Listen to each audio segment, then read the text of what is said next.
सर्वप्रथम सर्वांना सुप्रभात। आणि आजचा जो दिवस आहे तो स्पेशल आहे। आज 8 मे तारीख आहे। तुमच्यापैकी कोणाला माहिती आहे का मुलांपैकी 8 मे त्याच्याबद्दल काय महत्व आहे? बरोबर, आज जो आहे तो आंतरराष्ट्रीय मातृत्व दिवस आहे, म्हणजे इंटरनॅशनल मदर्स डे। तर या निमित्तावर मी तुम्हाला एक गोष्ट सांगू इच्छिते। एक छोटस गाव असतं, गावामध्ये घर असतं, आई वडील आणि मुलगा मस्त राहत असतात। गावामध्ये एकदा यात्रा येते, आपल्या गावाची जशी यात्रा असते तशी यात्रा येते। मुलगा हट्ट करतो आईपाशी, आई मला पैसे दे, मला यात्रेमध्ये जायचंय, यात्रेमध्ये मला पाळण्यामध्ये बसायचंय, मित्रांसोबत थोडं बाहेर खायचंय, त्यासाठी पैसे दे। परिस्थिती एवढी चांगली नसते। आई समजवते बाळाला की बाळा आपल्याकडे जास्त पैसे नाहीयेत, जास्त पैसे मी नाही देऊ शकत। मुलगा हट्ट करतो आणि शेवटी नाविलाजाने आईला त्याला पैसे द्यावेच लागतात। मुलगा खूप आनंदी होतो आणि शेवटी तो दिवस येतो जेव्हा तो यात्रेमध्ये जाणार असतो। त्या दिवशी सकाळी मस्त मुलगा उठतो, एकदम ब्रश वगैरे करतो। आंघोळीला जाताना आई चुलीवरती पाणी गरम करत असते। मग जेव्हा मुलगा गडबड करत असतो बाथरूम मध्ये जाऊन, आता आई दे ना लवकर पाणी, मला उशीर होतोय, तेव्हा आई गडबडीमध्ये चुलीवरचं पाणी डायरेक्ट हाताने उचलते आणि तिच्या हाताला भाजतं। पहिल्यांदा हा मुलगा हे प्रसंग बघतो, त्याच्या डोळ्यातून पाणी येतं। ठीक आहे, तो तेव्हा काहीच नाही बोलला। आईकडून पाणी घेतलं, आंघोळ केली आणि नंतर गेला तो यात्रेमध्ये। दिवसभर यात्रेमध्ये फिरला, मित्रांसोबत एन्जॉय केलं आणि शेवटी जेव्हा तो घरी येतो तेव्हा त्याला आई विचारते, बाळा आज दिवसभर काय केलंस तू? यात्रेमध्ये गेलतास, मज्जा केली का, पाळण्यामध्ये बसला का? तेव्हा त्याला आईच्या हाताला चटका लागलेला आठवतो आणि तो खिशातून एक पक्कड काढतो आणि ते आईला देतो।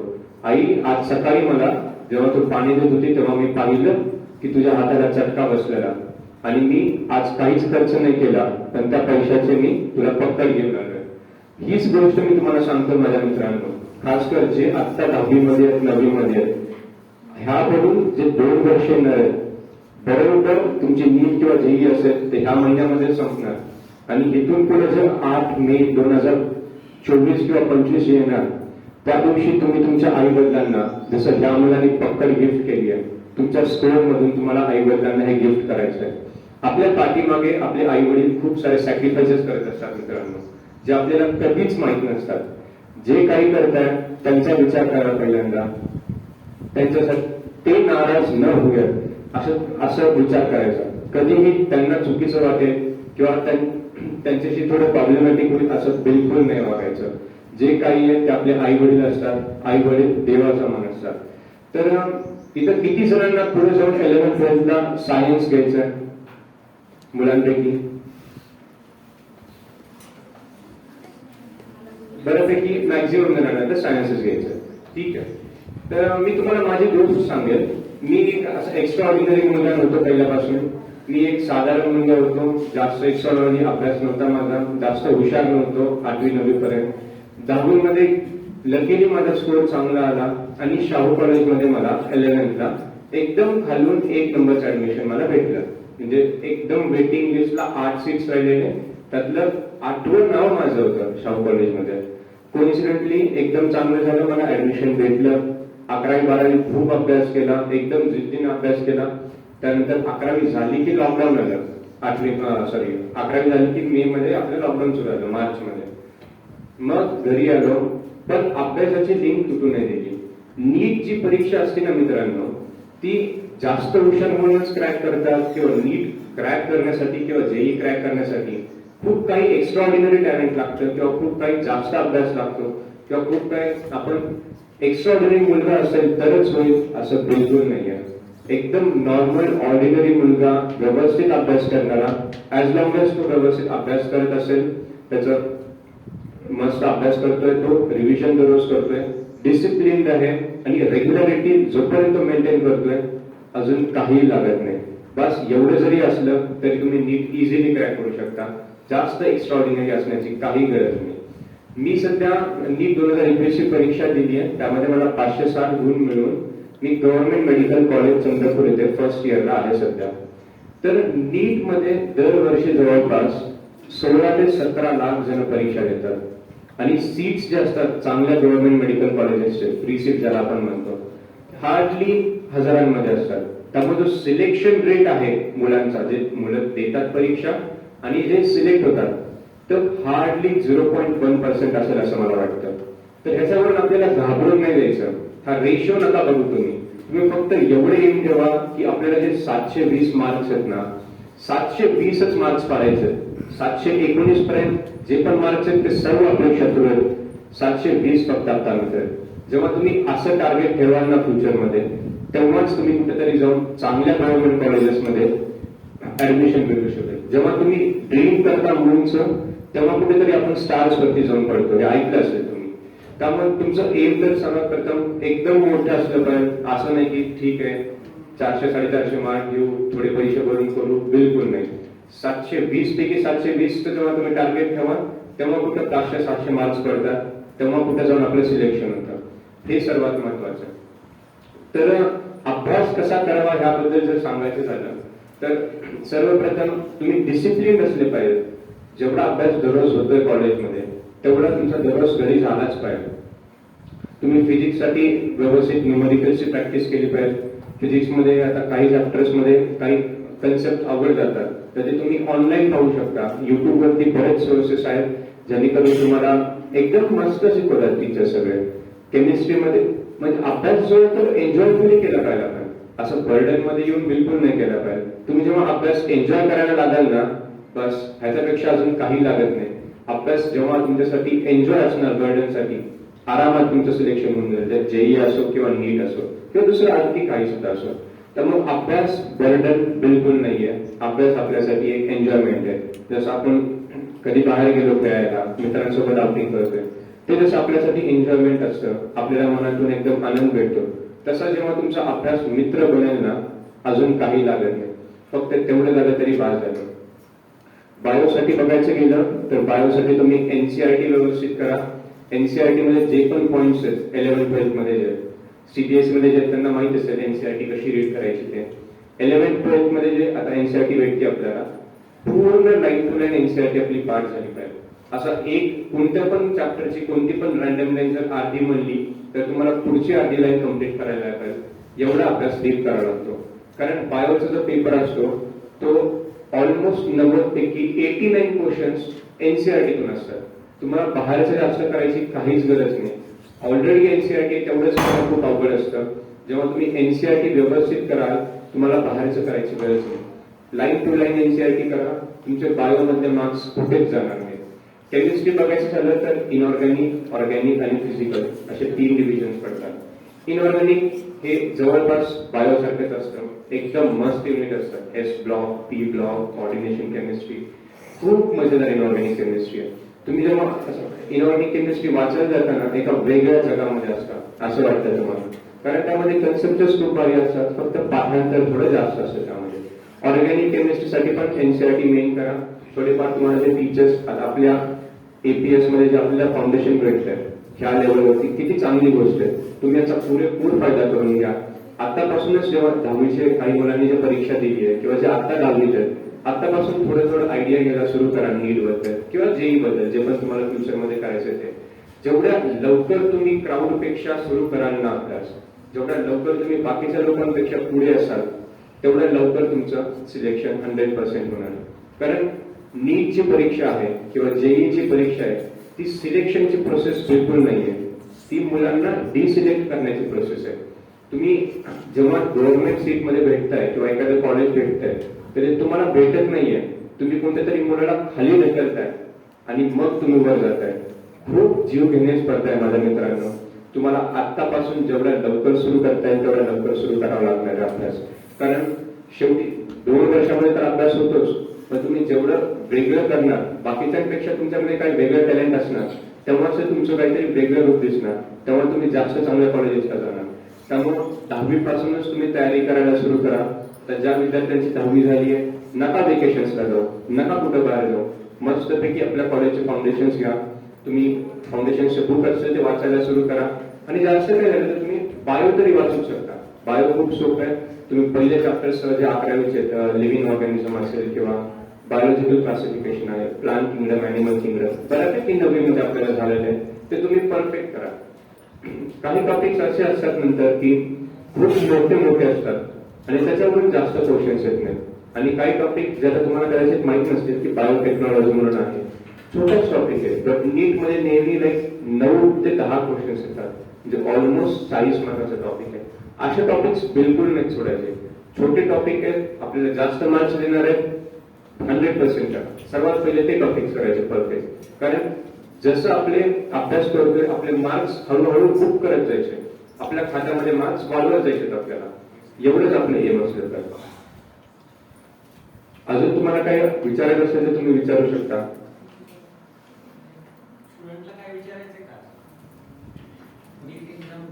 किंवा खरं तर पालकांना मी गाईड करेल किंवा पालकांना मी सल्ला देईल एवढा तर श्रेष्ठ मी नाहीये, पण तरी पण तुम्हाला काही अजून विचारायचं असेल किंवा काही पण शंका असेल तरी तुम्ही मला बिनधास्त विचारू शकता.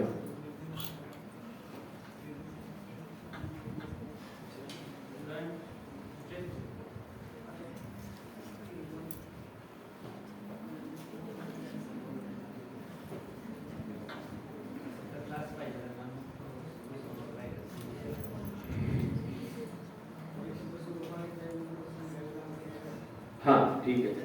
तो एक खूप महत्वाचा टॉपिक असतो की परीक्षा आपली जी असते ती 720 मार्काची असते. आमच्या ह्याच्यापासून पॅटर्न बदललाय. टोटल अगोदर 180 प्रश्न असायचे, आता 200 प्रश्न आणि 20 क्वेश्चन ऑप्शनल आहेत. म्हणजे तुम्हाला ऑप्शनल क्वेश्चन्स पण भेटतात त्यावेळेस पासून. तर एक 200 क्वेश्चन्स असतात आणि ह्या वर्षीचा टाइम पण वाढवलाय. तुम्हाला 3 तास आणि 20 मिनिट आय गेस जास्त आहे एक्झाम मध्ये. आमच्या वेळेस 3 तासाचे होता पेपर. टाइमचा पुरेपूर वापर करून घ्या तुम्ही. आता काही जण ज्यांना कदाचित सब्जेक्टिव्हचीच प्रॅक्टिस आहे तुम्हाला, जे एमसीक्यू असतात ना, आपल्याला क्वेश्चन पेपरवरती सॉल्व्ह करायचं असतं आणि बबल करायचं असतं. काही जण काय करतात, पूर्ण पेपरवरती सॉल्व्ह करून घेतात 200 ते 200 प्रश्न आणि नंतर निवांत बबल करत असतात. तर ते बिलकुल नका करू. म्हणजे माझं असं पर्सनल ओपिनियन असणार. कारण तुम्ही एक बबल करताय, तो प्रश्न बघताय, सेकंड क्वेश्चनच्या ऐवजी चुकून थर्डला बबल झालं, पूर्ण सिक्वेन्स चुकणार आहे मित्रांनो. असं बिलकुल नका करू. एक क्वेश्चन सॉल्व्ह केला लगेच बबल करून टाका, आपल्या खात्यामध्ये मार्क ऍड करून घ्या.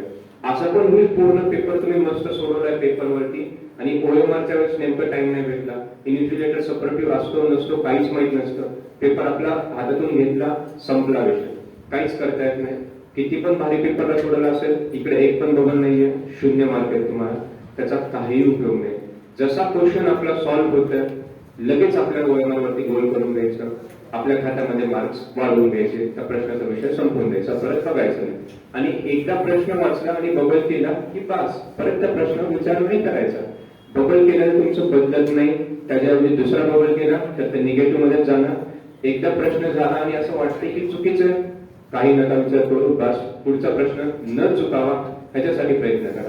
सर्वात मोठं जी म्हणजे महत्वाची जी गोष्ट असते आपल्या नीट एक्झाम मध्ये ते टाइम मॅनेजमेंट असते. तुम्ही कशा प्रकारे सॉल्व्ह करताय पेपर. आता मी पर्सनली बायोलॉजी आधी सॉल्व्ह केलं, नंतर केमिस्ट्री सॉल्व्ह केलं आणि नंतर फिजिक्स सॉल्व्ह केलं. माझा थोडा टाइम मॅनेजमेंट मध्ये इश्यू झाला कारण मला फिजिक्सला टाइम नाही भेटला आणि माझा स्कोर ओव्हरऑल फिजिक्समुळे थोडा कमी आला. परत नीटच्या प्रिपरेशनच्या वेळेस एक खूप म्हणजे महत्वाची गोष्ट आहे जी आय गेस ऑलमोस्ट प्रत्येक विद्यार्थी फेस करणारच आहे. तुमच्यापैकी जे नीट मध्ये आता पुढे करिअर करणार म्हणजे नीट मध्ये प्रिपरेशन करणार आहे किंवा जेई झालं, सायन्स फील्ड मध्ये काही पण झालं, एक फेज मी तुम्हाला आत्ताच सांगतो जी तुमच्यामध्ये 11वी संपते किंवा जेव्हा 12वी सुरू होते किंवा नीटच्या 1-2 महिने आधी येणार आहे, ती म्हणजे फेज ऑफ डिप्रेशन. शिकवलेलं काहीच समजत नाही, एकदम क्लासमध्ये मुलं खडखड उत्तर देत असतात आणि आपल्याला काहीच जमत नाही. इन्फिरियरिटी कॉम्प्लेक्स येतो, काहीच जमत नाही, आपल्याला प्रश्न वाचायला समजत नाही, अभ्यास केला की मन नाही लागत आणि असं वाटतं की सगळं सोडून घेऊन मस्त घरी जाऊन बसावं. हा फेज प्रत्येकाच्या लाईफ मध्ये येत असतो आणि नीट जी परीक्षा आहे ती तुमची हुशारी बघत नाही. तुम्ही भले कुठून अभ्यास केला असेल पण तुम्ही ह्या फेजला ओव्हरकम करून पुढे नाही गेला, काही उपयोग नाही. एक मुलगा असा असेल ज्याने पूर्ण एनसीआरटी पाठ केली आहे, लाईन टू लाईन पाठ आहे, सगळं 720 कदाचित त्याच्या बरोबर येते, पण तो डिप्रेशनच्या फेज मधून पुढे नाही गेला, त्याला सामोरे नाही जाऊ शकला. आणि एक मुलगा असा आहे तो ऍव्हरेज आहे, व्यवस्थित अभ्यास करतो, काही प्रश्न चुकतात, कधी थोडाफार स्कोर कमी जास्त येतो. पण हे जे डिप्रेशनचे फेज आहे त्याला तो मस्त ओव्हरकम करून पुढे जातो. दोघांपैकी श्रेष्ठ दुसरा मुलगा झाला. त्याला एवढं येऊन पण काही उपयोग नाही जेव्हा तो ह्या डिप्रेशनच्या फेज मधून पुढे जात नाहीये. आणि ह्याला नॉर्मल येत आहे, बऱ्यापैकी चांगला स्कोर होतो आणि याने एकदम इझिली डिप्रेशनचा जो फेज येणार प्रत्येकावरती येतेच. हे जेव्हा तुम्ही ओव्हरकम करताय तो मुलगा जास्त श्रेष्ठ झाला. कारण नीट परीक्षा हुशारीवरती नाहीयेच. तुम्ही हे सगळं स्ट्रेस जे आहे, एन्झायटी जे आहे ते मॅनेज कसं करता हेच फक्त ही परीक्षा बघते. मी आत्ताच सांगतोय तुम्हाला ही फेज प्रत्येकावरती येणारच आहे. त्यावेळेस काय करायचं, टेन्शन बिलकुल नाही घ्यायचं, आई वडिलांशी बोलत राहायचं. काही जरी प्रॉब्लेम आला तरी आई वडिलांशी शेअर करायचा. एक टीचर सोबत चांगलं कनेक्शन व्हायला पाहिजे आपलं. टीचरशी तुम्ही प्रॉब्लेम शेअर करा. काहीही प्रॉब्लेम असतील मनात ठेवायची नाही. आई वडिलांना सगळं शेअर करायचे, काही जरी असलं तरी.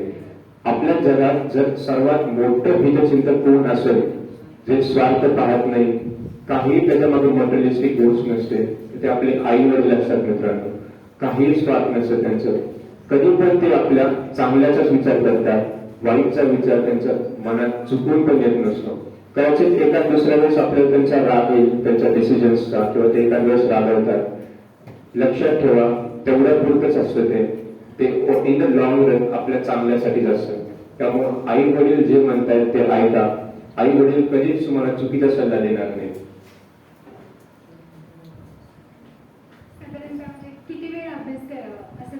हा, तर 11वी मध्ये तुम्ही जेव्हा जाणार तेव्हा तुम्ही व्यवस्थित पहिलं तुम्हाला अकोमोडेशन व्हायला वेळ लागणार. कारण तुम्ही आतापर्यंत एकदम सब्जेक्टिव्हची प्रॅक्टिस करणार. जेपर्यंत नीट जेई साठी जाणार आहे तुम्ही मुलं, तुम्हाला सब्जेक्टिव्हची प्रॅक्टिस करणार आहे, म्हणजे बोर्ड एक्झाम देण्याची. मला पण ती फेज होती. तुम्ही 11वी मध्ये एंटर करणार ना, तुम्हाला पहिले 1-2 चॅप्टर थोडे डिफिकल्ट जाणार. 1-2 चॅप्टर स्टार्टिंगचे ते इझीच घेतात बऱ्याच ठिकाणी, त्यामुळे एवढं काही जास्त इश्यू नाही. बट तुम्ही जेव्हा 11वी मध्ये जाणार तुम्हाला कधी कधी काही समजणार नाही, किंवा काही लोक अगोदरच फाउंडेशन करून आले असतात आणि वर्गात खडखड उत्तर येतात. काही काळजी करू नका. तुम्ही फक्त कन्सिस्टन्सी मेंटेन केली ना, ऍज लॉंग एज तुम्हाला काहीच प्रॉब्लेम येणार नाही. Trust me. आणि अभ्यास किती करावा ह्याला काही उत्तर नाहीये. तुम्हाला 11वी 12वी मित्रांनो तुमचा धर्म बदलायचा आहे. धर्म फक्त अभ्यास ठेवायचा आहे. सगळी मोहमाया, मोबाईल असेल, फिरायचं असेल, मस्त एन्जॉय करायचं असेल, बाहेर जायचं असेल, सगळं त्याग द्या. ह्याशिवाय होणार नाही. तुम्हाला डॉक्टर बनायचंय, इंजिनियर बनायचंय, सहजासहजी नाही बनवलेलं. तुम्हाला सॅक्रिफायसेस करावेच लागणार आहेत. मोबाईल, इंस्टाग्राम, व्हॉट्सअप, फेसबुक सगळं बंद करा. 2 वर्ष कष्ट करा, अख्खी लाईफ तुमची आहे. इथून एमबीबीएसचे जीवन खूप भारी असतं. 11वी 12वी त्यासाठी तुम्हाला खूप सॅक्रिफायसेस करावं लागणार आहे. हे तुम्ही आत्तापासूनच लक्षात ठेवा, मनामध्ये बांधून ठेवा की 11वी 12वी मध्ये आपल्याला आपला धर्म बदलायचा. फक्त अभ्यास आपला धर्म असला पाहिजे, अभ्यासाव्यतिरिक्त काहीच नसलं पाहिजे. एवढं फक्त मी सांगेल तुम्हाला. आणि अभ्यास किती करणं मला उत्तर नाहीये. तुमचं कामच आहे अभ्यास करणं. 11वी 12वी मध्ये तुम्हाला अभ्यासाशिवाय दुसरं काय काम नाही. तुम्हाला भांडी घासायचे घरी जाऊन, कामाला जायचं कुठं कुठं, तुम्हाला गाडी चालवायची आहे, किंवा काय दुसरं झाडून काढायचं, काहीही नाही. तुम्हाला जेवढा टाइम तुमचा दुसऱ्या गोष्टीमध्ये जाणार व्यक्त सगळं अभ्यासामध्ये लावा. जेवण लवकर उरका. आणि हा, ही जी 11वी 12वीची जर्नी असते ना, ती आत्ता अवघड वाटते. पण मी तर 11वी 12वी मध्ये असा विचार करत होतो, अरे कधी एकदा 12वी संपतीये, नीट संपतीये आणि मी पुढे जाईल एमबीबीएसला. आता एमबीबीएस मध्ये वाटतं अरे 11वी 12वी पण खूप भारी होती, आपण उगाच थोडे टेन्शन घेतो. हे प्रत्येकाला वाटणार आहे. 11वी 12वी मध्ये आता काही जण असे म्हणतात की आपल्याला मित्र नका बनवू. मित्र खरं तर हे बरोबर आहे. मित्र जास्त ठेवायचे नाहीत आपण 11वी 12वी मध्ये. एक चांगला 1 ते 2 मित्र आपल्या मैत्रिणी असल्या पाहिजे जे अभ्यासू आहे आणि त्यांच्यासोबत आपलं डिस्कशन होईल. खरंच सांगतो, माझा एक मित्र होता. आम्ही दोघं मिळून अभ्यास केला, मिळून एकदम सगळं केलं. आज पण तो गव्हर्नमेंट मेडिकल कॉलेजला आहे, मी पण गव्हर्नमेंट मेडिकल कॉलेजला आहे. दोघांची पण एकदम मस्त चालू आहे सगळं. आम्ही दोघं मित्र होतो, सोबत अभ्यास करायचो, सोबत डिस्कशन हा खूप महत्वाचा टॉपिक आहे. एक मित्र असा नक्की ठेवा तुम्ही तुमच्या लाईफ मध्ये 11वी 12वी मध्ये, आणि किंवा मैत्री त्यासोबत तुम्ही बसून असंच गप्पा मारत असाल, किंवा असं मेस मध्ये तुम्ही बसलाय तर अचानक क्वेश्चन येतो, अरे याचं तुझं हायब्रिडायझेशन सांग बरं. लगेच मग सुरू करणार आहे SP2 double bond sp3 hybridisation असं बसल्या बसल्या गप्पा मारता तुम्ही अभ्यास करू शकता असा एक मित्र आपल्या 11वी-12वीच्या जीवनामध्ये असलाच पाहिजे असं मी सांगेल तुम्हाला फक्त तो मित्र कसा चूज करायचा आहे किंवा मैत्रीण कशी चूज करायची it is up to you एक चांगला मित्र 11वी-12वी मध्ये संगतीसाठी असलाच पाहिजे हे एक मी तुम्हाला सांगेन फक्त ऍज लॉंग एज तो खोडकर नसावा अभ्यासू असावा आणि तुमच्यासोबत त्याची वाईट मॅच झाली पाहिजे एवढं असा एक मित्र जेव्हा असेल ना तुमच्यासोबत बस अजून काय लागत नाही तुमची 11वी-12वीची जर्नी एकदम मस्त जाणार आहे परत अभ्यास किती वेळ करावा ह्याला मी सांगितलं तुम्हाला उत्तरच नाहीये जेवढा वेळ अभ्यास करता येईल तेवढा वेळ करा तुम्ही वाटल्यास संडेला थोडंफार बाहेर जाऊ शकता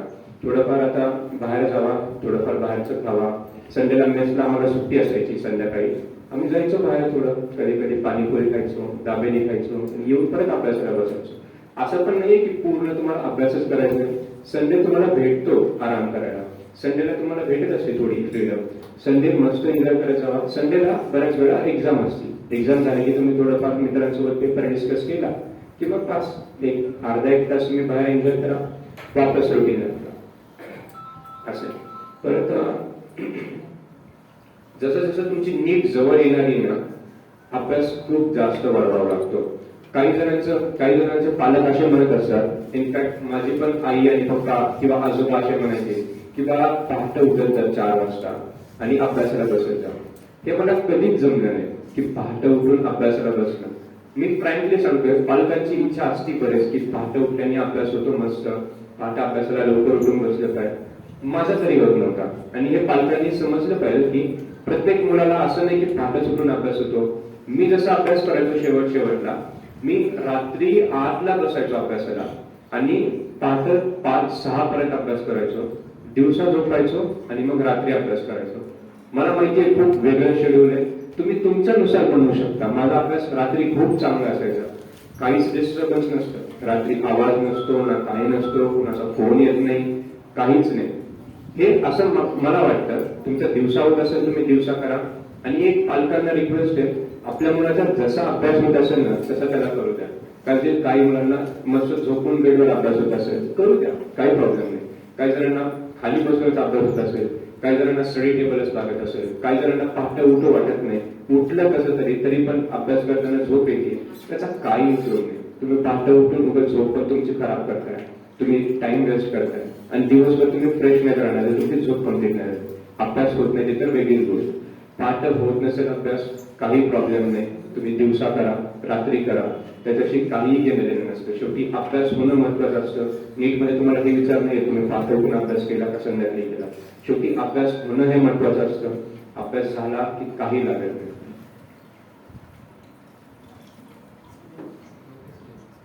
ठीक आहे मला ही संधी भेटली आज याबद्दल मी खूप आभारी आहे थँक्यू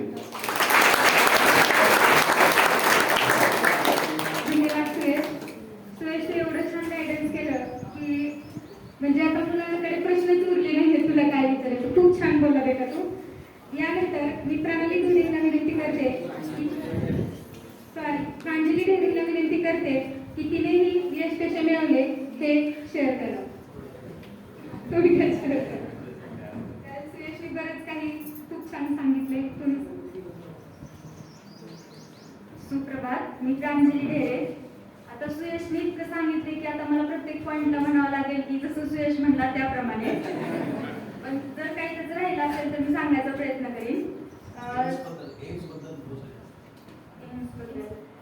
एम्स अशी वेगळी काही इन्स्टिट्यूट नाही असं मला वाटतं आहे चांगली आहे पण त्यात वेगळं असं काही असतं तर त्याची फी कमी आहे आणि त्याच्यात खूप छान शिक्षण भेटतं जसं की बाकीच्या गव्हर्नमेंट कॉलेजमध्ये भेटतंच पण मला असं वाटतं की तिथं रिसर्चला जास्त हे केलं आहे आणि तिथं तुम्ही टीचर्सशी खूपच तुमचा बॉन्ड जास्त असतो बहुतेक गव्हर्नमेंट कॉलेजला हॉस्टेल वेगळे असतं हॉस्टेल वेगळे असतात पण आम्हाला हॉस्टेल मेस आमचं सगळं टीचिंग वगैरे सगळे एक साथच असतं जसं आमचं नवोदयला असायचं तसं मी 6वी ते 10वी नवोदयला होते आणि 11th-12thला शाहूला होते आणि आता आधी कसं असायचं की 10वी झाल्यानंतर तुम्ही 11वी-12वीचा विचार करायचा पण आता सगळेच पालक इतके जागरूक झालेत की 6वी पासूनच त्यांना वाटतं की आपला मुलगा किंवा मुलगी रेसमध्ये असली पाहिजे. आम्हाला 10वी झाल्यानंतर फाउंडेशन नावाची काहीतरी गोष्ट असते हे कळलं होतं. तर तुम्ही सगळे खूप लकी आहात की तुम्हाला 6वी पासूनच कळते की फाउंडेशन नावाचं काहीतरी असतं. आणि फाउंडेशन मध्ये असं नाही की तुम्ही असं म्हणाल की 11वी-12वीला करायचं ते आत्ताच का करायचं. 6वी पासून तुम्हाला त्या गोष्टी ट्रेन केलं जातं की तुम्ही 6वी पासूनच त्या पद्धतीचा अभ्यास करावा. आणि तुम्ही सगळे खूप लकी आहात की तुम्हाला 6वी पासून ही गोष्ट मिळत आहे. आम्ही 10वी नंतर गेल्यानंतर मी पहिल्यांदा ट्युशन एरियात गेले आणि तिथं मी पहिल्यांदा बघितलं की अभ्यासासाठी किती म्हणजे स्टुडंट सुद्धा अभ्यासासाठी किती हे आहे. तिथं इतकी गर्दी असायची की वाटायचं की आपलं तरी इथं काहीच होऊ शकत नाही. मोठे मोठे बोर्डिंग आणि त्याच्यावर लागलेले म्हणजे 690 700 किती मार्क पडलेले विद्यार्थी बघून असं वाटायचं की आपल्याच्याने काहीच नाही होणार. पण तिथे गेल्यानंतर जेव्हा त्या रेसमध्ये आपण उतरतो, आपल्याला ती टेस्ट जेव्हा क्लासमध्ये काही क्वेश्चन विचारतात आपल्याला येतं तेव्हा आपल्याला वाटतं की हा बाबा आपल्याला काहीतरी येतंय. आणि त्याच्यानंतर मग मी 11वीला शाहूला ऍडमिशन घेतलं मार्क्सवरून. आणि 11वी-12वी शाहूमध्ये करताना मला असं कळलं की उथळ पाण्याला खळखळाट फार. क्लासमध्ये काही विद्यार्थी असे असतात की जे खूप क्वेश्चन विचारतात आणि ते बघून आपल्याला वाटते की अरे आपल्याला काहीच येत नाही, ते खूप उत्तर देतात वगैरे. पण तसं काही नसतं. आपला काही जणांचा स्वभाव असा असतो की चला आपल्याला जास्त आपला दिखावा नाही करायचा. आणि तेव्हा असं वाटायचं की आपल्याला ह्या क्लासमध्ये तर सोडा आपल्याला कुठंच काही मार्क पडू शकणार नाही वगैरे. पण जेव्हा टेस्ट व्हायच्या वगैरे तेव्हा त्यांच्यापेक्षा जास्त मार्क असायचे. मग तेव्हा कळायचं की आपल्याला जिथं दाखवायचं तिथं तर आपलं टॅलेंट आहे. नंतर 11वी मध्ये चांगले मार्क असायचे. नंतर 12वी मध्ये जसं सुयश म्हटला की 11वीतून 12वी जाताना जे ट्रान्झिशन असतं ते खूप डेंजर असतं. म्हणजे 11वीत इतके चांगले मार्क असतात, एकदम चांगला रँक असतो आणि 12वीत गेल्यावर खूप कमी मार्क पडायला लागतात. आणि मग जसं की पॅरेंट्स सगळ्यांचे सेमच असते तसंच म्हणायला लागतात की मार्क का कमी पडते, तुझा अभ्यास कमी पडतोय का वगैरे वगैरे. पण ते जेव्हा ते म्हणत असताना तेव्हा वाटते की अरे ह्यांना काही कळतच नाही, आपल्या बाजूने विचार करत नाहीत. पण एक गोष्ट लक्षात ठेवा की आपले आई वडील हे आपले सगळ्यात चांगले मित्र असतात. ते तुम्हाला म्हणतात की तुला कमी मार्क पडतात वगैरे, ते तुमच्या काळजीपोटी म्हणतात. मला आई म्हणायची की तुला कमी मार्क पडतात, पण बाबा म्हणायचे की पडत असतात वगैरे. मग तेव्हा मला वाटायचं बाबा माझे खूप चांगले आहेत वगैरे. पण नाही, आई पण चांगली आहे. दोघांनी पण माझ्या कोणत्याही डिसिजनला नेहमीच मला सपोर्ट केलं. आता इथं आपल्या इथं कसं असतं, आपला ग्रामीण भाग आहे की आपल्याला 11वी-12वी करायची म्हणून करायची.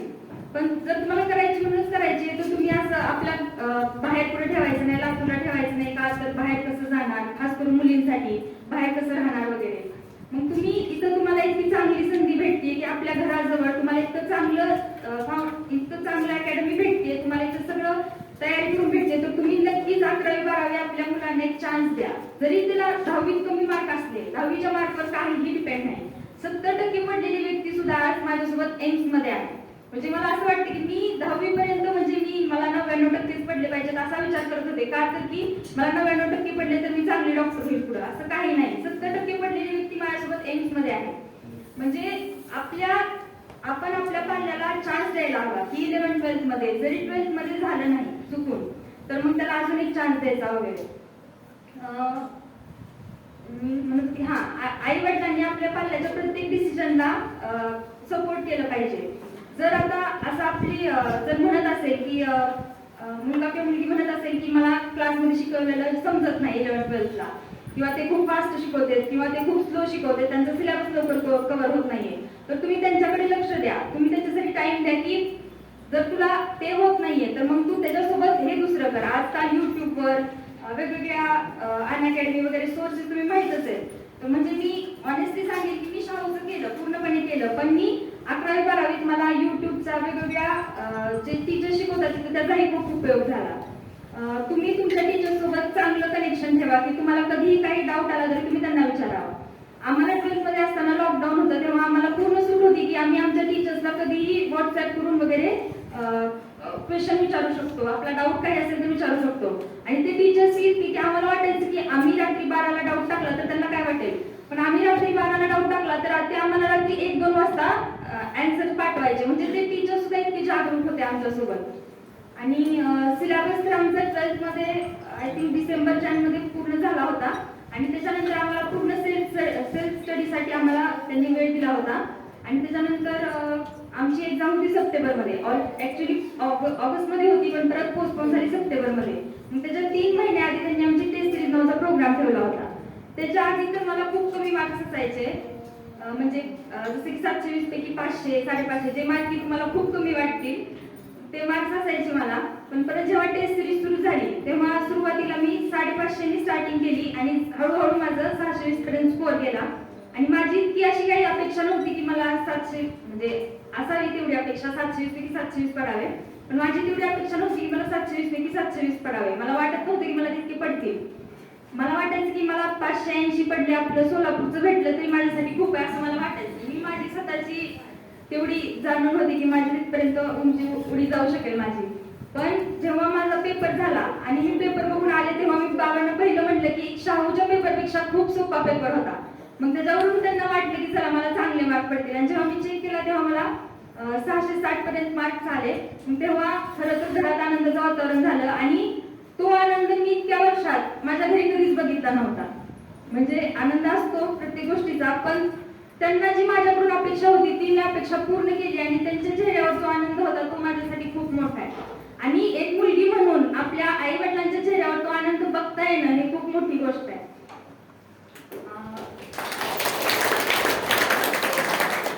आज जेव्हा मी एम्स मध्ये आहे तेव्हा माझे बाबा मला म्हणजे सगळ्यांना सांगतात, मला जेव्हा आई सांगते की बाबा इतक्या अभिमानाने सांगतात की माझी मुलगी MBBS करते आणि ती एम्सला आहे, तेव्हा मला खूप आनंद होतो. आणि तो आनंद तुम्ही सगळ्यांनी आपल्या पालकांच्या चेहऱ्यावर बघावा अशी मी अपेक्षा करते.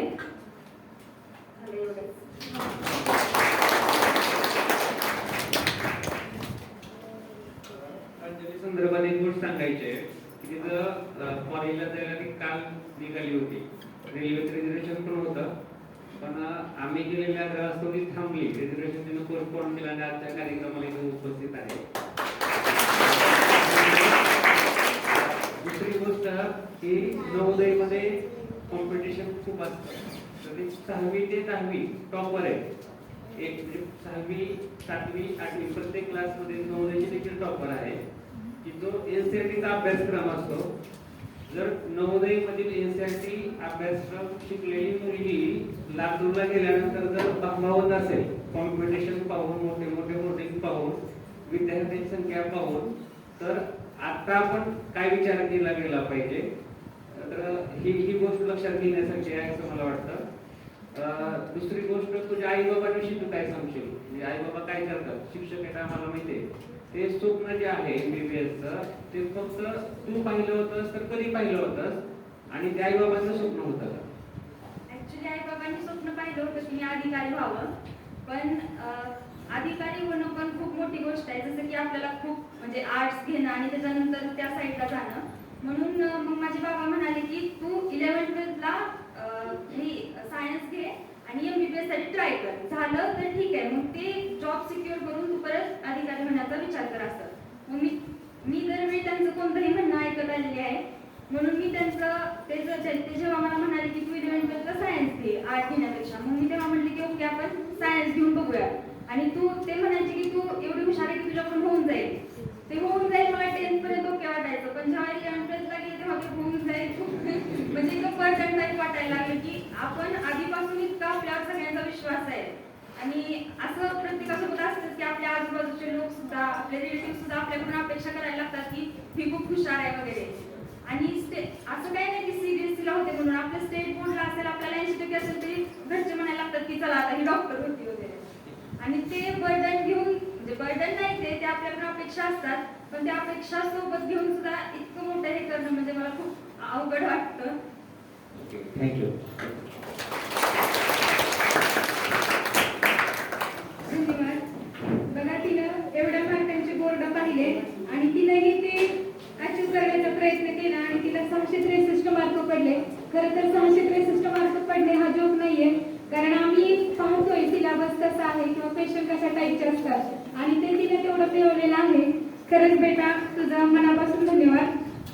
यानंतर